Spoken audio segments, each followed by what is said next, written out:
La vicenda dei licenziamenti annunciati dalla multinazionale statunitense a Marcianise dopo la dura presa di posizione della ministra del lavoro Catalfo, oggi confronto con la proprietà americana. Ce ne parla Giampiero Scarpati.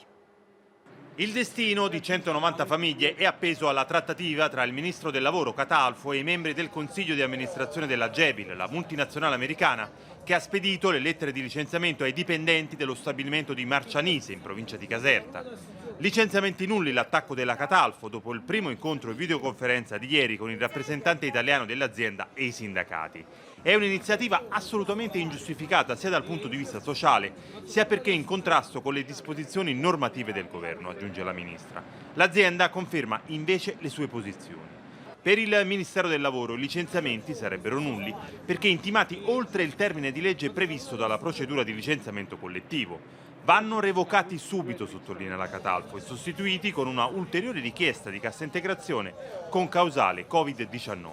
I lavoratori sono in agitazione. Oltre ai 190 ai quali stanno arrivando le lettere, si sentono a rischio anche gli altri 350 dipendenti dell'azienda. Quello della Jabil sarebbe l'ennesimo caso di una multinazionale che abbandona un territorio dove trovare lavoro anche a causa dell'emergenza Covid è sempre più difficile. È morto